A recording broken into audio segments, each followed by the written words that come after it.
ल है, यो हप्ता एआई को दुनियाँमा जे भयो त्यो त सोच्नै नसकिने खालको थियो। एकातिर एनभिडियाले एउटा प्रतिस्पर्धीलाई सिङ्गै निल्न $20 अर्ब खर्च गर्यो र सबैको ध्यान त्यतै हुँदा चीनबाट दुईवटा यस्ता एआई मोडेलहरू आए जसले गुगल र ओपन एआईलाई समेत चुनौती दिए, त्यो पनि पुरै सित्तैमा। तर कथा यतिमै सकिँदैन। ओकुलसका संस्थापकले यस्तो सैन्य हेडसेट देखाए जसले सिपाहीहरूलाई एक्सरे भिजन दिन्छ।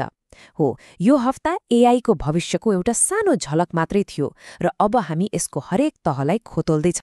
हो, स्क्रिनमा देखिएको यो अङ्क कुनै गल्ती होइन, $20 अर्ब। यो त्यो रकम हो जुन एनभिडियाले एउटा कम्पनी किन्नका लागि तिर्यो। यो एनभिडियाको इतिहासकै सबैभन्दा ठूलो सम्झौता हो।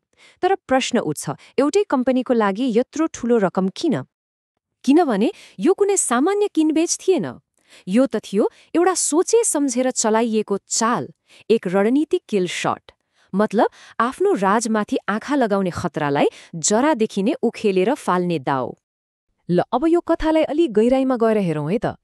एनभिडियाले किनेको कम्पनीको नाम हो ग्रोक र यो खरिद 3 महिना अघिको यसको मूल्यभन्दा 3 गुणा बढीमा गरिएको थियो। यो कुनै हतारमा गरिएको निर्णय पटक्कै थिएन। यो त एउटा एकदमै सोचेर चिसो दिमागले चालिएको चाल थियो। अब ग्रोकलाई यति खतरनाक केले बनायो त? हो, त्यसको पछाडि थिए एक व्यक्ति, जोनाथन रस। उनी तिनै मान्छे हुन् जसले गुगलमा हुँदा टिपियु चिप बनाएका थिए र त्यो चिपले पहिलोचोटि दुनियाँलाई के देखायो भने एआई चलाउन एनभिडियाको जीपीयू मात्र एउटा उपाय होइन। गुगल छोडेपछि रसले ग्रोक स्थापना गरे र उनको ध्यान एआई ट्रेनिङमा थिएन, बरु इन्फरेन्समा थियो। अब यो इन्फरेन्स भनेको के हो? सिधा भाषामा भन्दा तपाईले एआईलाई केही सोध्नुभयो र त्यसले जवाफ दियो नि, हो, त्यही प्रक्रियालाई इन्फरेन्स भनिन्छ।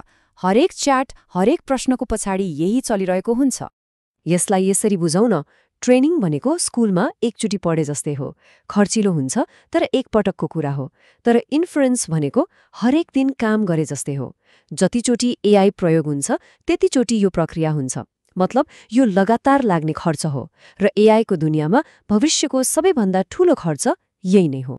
र ग्रोकले बनाएको चिप, उफ, त्यो त 10 गुणा छिटो थियो अनि बिजुली पनि 10 गुणा कम खान्थ्यो। अब सोच्नुस् त, यसको मतलब के भयो? एनभिडियाको जीपीयू बिजनेसको लागि त यो सिधै अस्तित्वको खतरा थियो नि। त्यसैले एनभिडियाले के गर्यो? प्रतिस्पर्धा गरेर जित्न खोज्नुभन्दा सिधै त्यो खतरालाई नै किनिदियो। तर एकातिर कर्पोरेट दुनियाँमा यस्ता अर्बौं डलरका खेल चलिरहँदा अर्कोतिर चीनबाट एकदमै चुपचाप एउटा छुट्टै क्रान्ति सुरु भइरहेको थियो। यस्तो क्रान्ति जहाँ शक्तिशाली एआई मोडेलहरू पैसामा होइन, सित्तैमा सबैको लागि उपलब्ध थिए।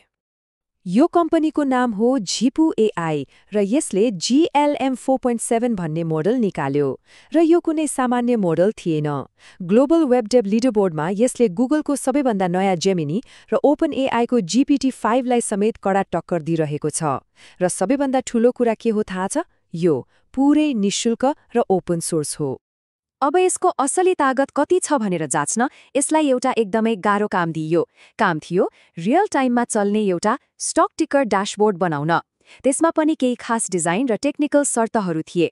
यस्तो जटिल काममा धेरैजसो एआई मोडल्सहरू अल्झिन्छन्। तर GLM 4.7 ले के गर्यो? यसले त्यो काम गरिदियो। त्यो पनि पहिलो प्रयासमै। रियल टाइम अपडेट, चार्ट, मागी जस्तै डिजाइन, सब थोक। एउटा सित्तैको ओपन सोर्स मोडेलले यस्तो काम गर्नु भनेको साँच्चै खेलको नियम नै बदलिएको हो। र यो एउटा मात्र थिएन, चीनबाटै अरू पनि आए। जस्तै मिनी EXले कोडिङको लागि गजबको मोडेल निकाल्यो। अलिबाबाले 2वटा निकाल्यो। एउटाले फोटोमा मान्छेको अनुहार बिगार्दैन, अर्कोले त तपाईको आवाजको भावना समेत बुझ्छ। यो त एउटा लहरको सुरुवात मात्रै हो। ल, अब कर्पोरेट खेल र ओपन सोर्स क्रान्तिबाट अलिकति पर जाउँ। अब हेरौँ यो बढ्दो एआई पावरलाई क्रिएटिभ काममा कसरी प्रयोग गरिँदैछ र यसको सुरुवात युट्युबबाटै गरौँ।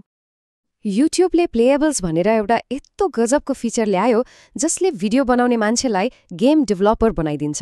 कसरी? केवल टेक्स्ट लेखेर। हो, कुनै कोडिङ चाहिँदैन। जेमिनी 3 को पावर प्रयोग गरेर अब जो कोहीले पनि युट्युबमै खेल्न मिल्ने गेम बनाउन सक्छ। अनि उता एनभिडिया पनि चुप्प लागेर बसेको छैन।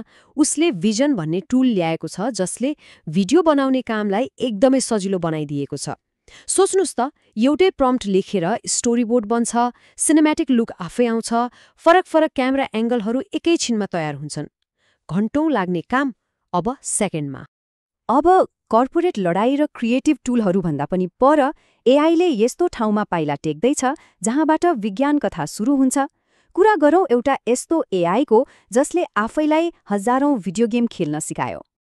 एनभिडियाले बनाएको यो एआईको नाम हो नाइट्रोजन। र सबैभन्दा अचम्मको कुरा के हो भने यसलाई कसैले केही सिकाएन। यसले त केवल युट्युब र ट्विचमा अरूले गेम खेलेको हेर्यो, स्ट्रिमरहरूको हातको मुभमेन्ट हेरेर कहिले कुन बटन थिच्ने भनेर आफै सिक्यो र यसरी नै 1000 भन्दा बढी गेमहरूमा मास्टर भयो। ल, यो सुन्दा त रमाइलो लाग्यो, तर के एनभिडिया जस्तो कम्पनीले अर्बौं डलर खाली गेम खेल्ने एआई बनाउन खर्च गर्ला त? पक्कै गर्दैन। त्यसो भए यसको वास्तविक उद्देश्य के होला? वास्तविक उद्देश्य हो रियल वर्ल्डमा चल्ने रोबोटहरूको लागि दिमाग तयार गर्ने। सोच्नुस् त, गेममा सिकेका स्किल्सहरू जस्तै छिटो निर्णय लिने, सही समयमा एक्सन लिने, वरपरको वातावरण बुझ्ने, यी सबै कुराहरू सिधै रियल वर्ल्ड रोबोटमा हाल्न सकिन्छ। यो रोबोटिक्सको लागि एउटा ठूलो फड्को हो। र अब यो हप्ताको सबैभन्दा नाटकीय र सायद सबैभन्दा सोच्न बाध्य बनाउने खबर। एआई अब सिधै युद्धको मैदानमा प्रवेश गर्दैछ।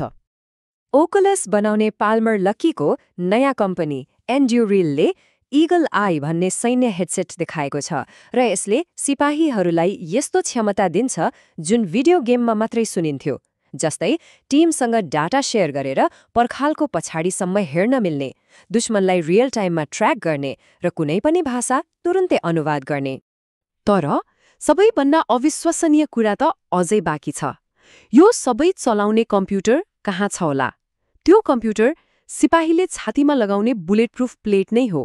गोली रोक्ने प्लेट आफैमा एउटा सुपर कम्प्युटर हो। त्यसैले यो हप्तालाई समग्रमा हेर्दा एआईको नक्सा नै बदलिएको छ। जहाँ पहिले पैसा तिरेर मात्रै पाइने बन्द मोडलहरू थिए, त्यहाँ अब सित्तैका मोडलहरूले टक्कर दिइरहेका छन्। जहाँ सिर्जना केवल मान्छेको हातमा थियो, त्यहाँ अब एआईले गेम र स्टोरी बोर्ड बनाउँदैछ। र जुन कुराहरू हामी हिजोसम्म साइन्स फिक्सन फिल्ममा हेर्थ्यौं, त्यो आज युद्धको मैदानको वास्तविकता बनिसकेको छ। सोच्नुस् त, केवल एक हप्तामा विज्ञान कथा र वास्तविकता बीचको त्यो पातलो रेखा छनै पातलो भएको छ। यस्तो तीव्र गतिमा अघि बढिरहेको यो दौडमा अब अर्को हप्ता के होला?